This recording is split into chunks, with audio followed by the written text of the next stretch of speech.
Welcome, ladies and gentlemen.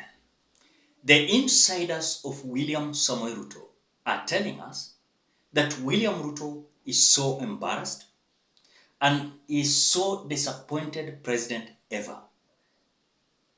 And the reason is the way his cabinet ministers are handling their dockets. It is not out of his expectations. So we are being told that furious William Ruto is even tired of reshuffling the cabinet. But in his mind, he's just looking forward to fire these cabinet ministers. Because sincerely, some of them, they're literally incompetence. They're literally incompetence. Because surely, if you are a friend of William Ruto in the last general election, you are being appointed to be the cabinet minister. Uelewi hata hiyo docket inasema nini. So all these cabinet ministers, in fact, wako na tuoga. Hawajui ni nini wapatie William Ruto because they don't even understand their dockets. I want you to listen to Edwin Sifuna, how he's coming out to tell you the reality about these cabinet ministers. And even William Ruto himself is so disappointed. But before we do that, ladies and gentlemen, if you're watching this video, please consider liking this video, you subscribe, you comment, and you share this video. And by the way, before we continue, we are having a fundraising to support God Alupe Children's Home. We are requesting for your support so that we can donate food at God Alupe Children's Home. We are going to have this fundraising of 1 week. Then date 3rd of April, we are going to present our donation as Bonface Dream Family. I will select few individual subscribers of this channel who are living near Nairobi, and we'll go with them. We'll present what we have contributed to that children's home. I will appreciate you so much. So we are having a challenge of 100 bob. If you're willing, please, you can donate through the Mpesa number 0759 95 82 01. For those who have already contributed, I want to appreciate you so much because of your great support. Please consider donating and supporting this mission. Thank you so much. Now, let us listen to Edwin Sifuna. And my views about the caliber of cabinet secretaries is public. I said it from the beginning. I didn't believe that most of them had the capacity to occupy those offices. I did tell Kenyans that they will embarrass you. It is happening on a daily basis, and it will continue until the day that the appointing authority and parliament realize that, you know, kuna ile urafiki. Yes, you helped us campaign. Yes, you are a good mobilizer on the ground. Yes, we need to see this face in cabinet to represent your people. But at the very minimum, please, can you demonstrate that you know what you're doing in your docket? Have the competence. Even the president himself stands in Statehouse and he says, some of you characters here. I know more about your ministry than you. But what did he expect? You know, the problem is him. What did he expect? It's, you see, our individual capacities are known. I believe that especially those of us who are in the public space, there are things city. If you hear that Sifuna is going to head Kenya's Atomic Energy Development Authority, you just say, Bana Sifuna, please, just do something. Even if you're on the energy, please, even surely. You are my friend, Dio. So, ladies and gentlemen, when you look at the way William Ruto is just watching his cabinet ministers at a distance, you will realize that even in terms of reshuffling these cabinet ministers, William Ruto is not comfortable. How many times he has done this? Because you look at when Moses Kuria was removed from the docket of investment, trade, and industry to public service. Alice Wahome from the Ministry of Water to the Ministry of Land. They were shuffled in there.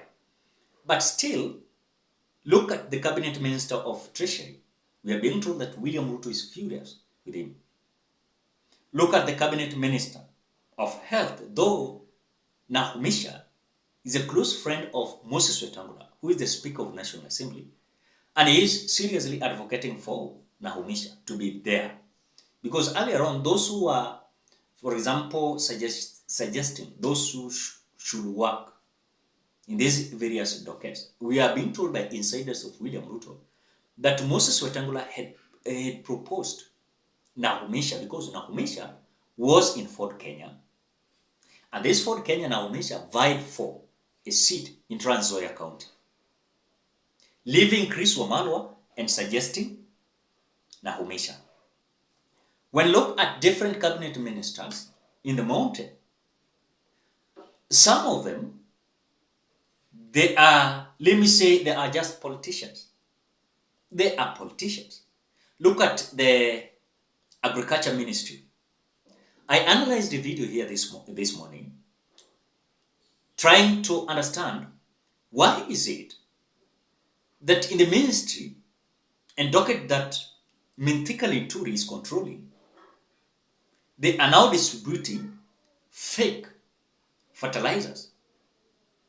On this side, KEBS are claiming that the sealed fertilizer that is being distributed is not what they certified.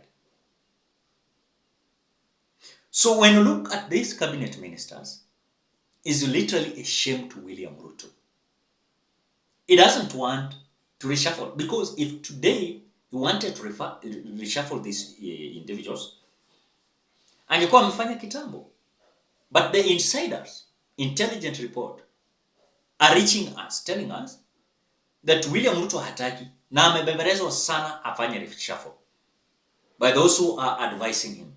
But we are being told that William Ruto is turning down their advice and saying that kama wengine wataendelea kufanya hizo pusi, atawafukuza.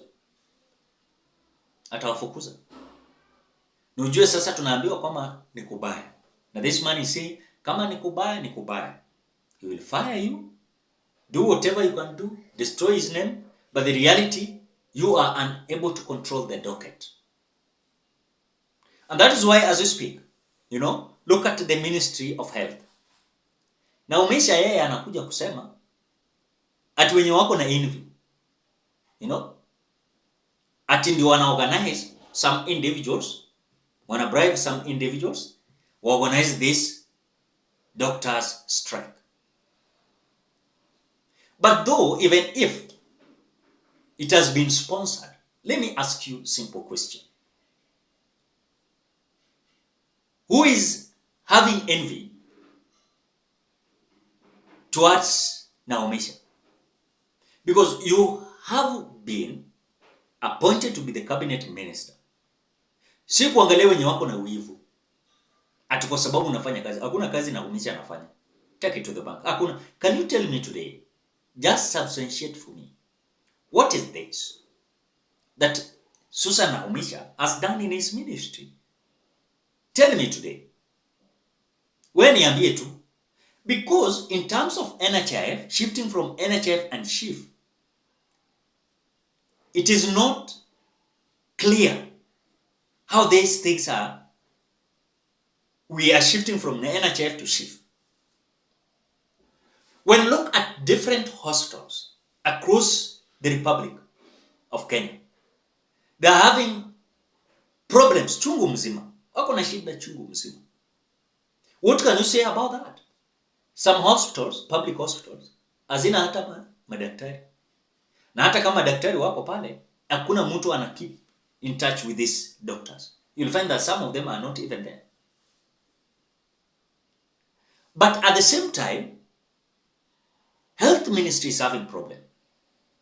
We are having also problem in land ministry, led by Alice Wahome. The problem that Edwin Sifuna described here, very clear. It is difficult. It is so difficult to appoint someone who does not understand anything about that docket you are forcing him or her to lead. And just the other day, maybe he's a school dropout, he managed to secure politics, he was elected once in a while.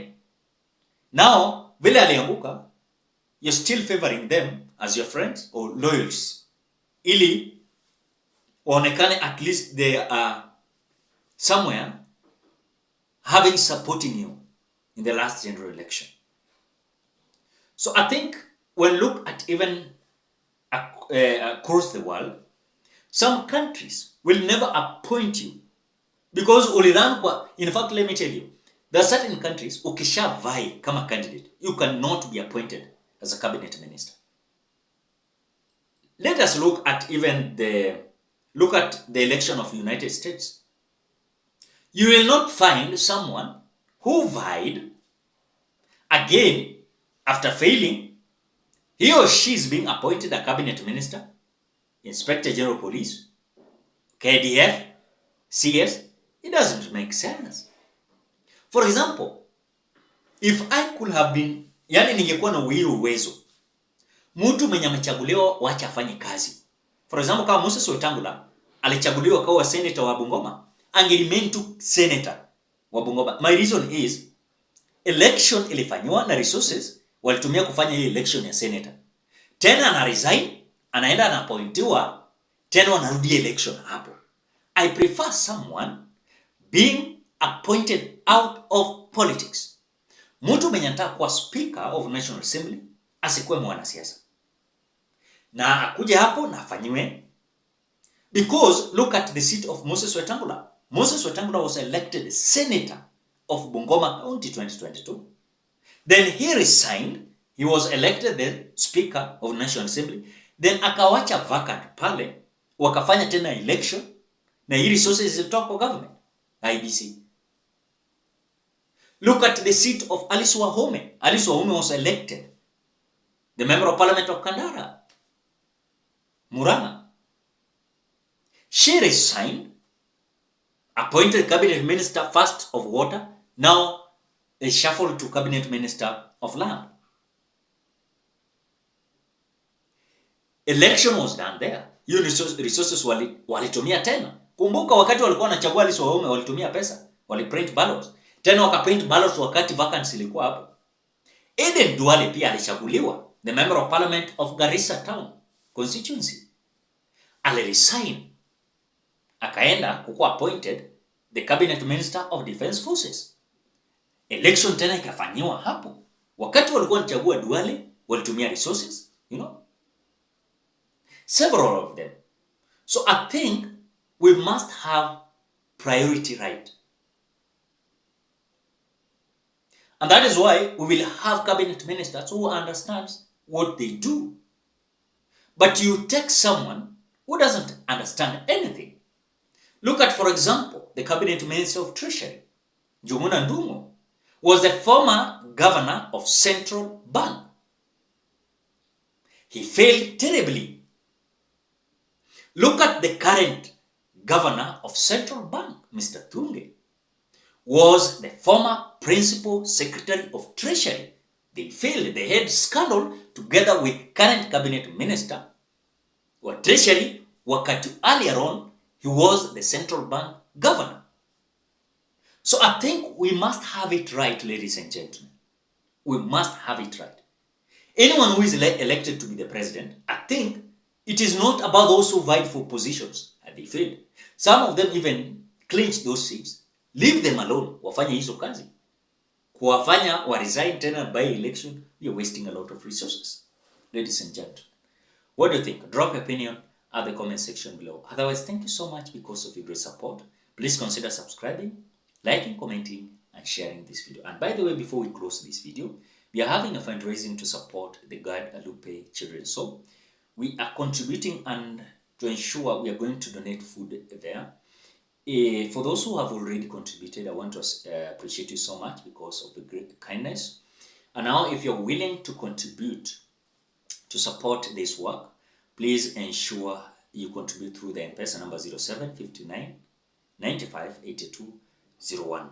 We are going to have a fundraising of 1 week. Then we present our donation foodstuffs the 3rd of April. I will select few individual subscribers of this channel. We'll go with them, present our donation foodstuff. Then I think the work will be done. I will appreciate you so much because of your contribution. Please do it. So bye bye till you meet on another video.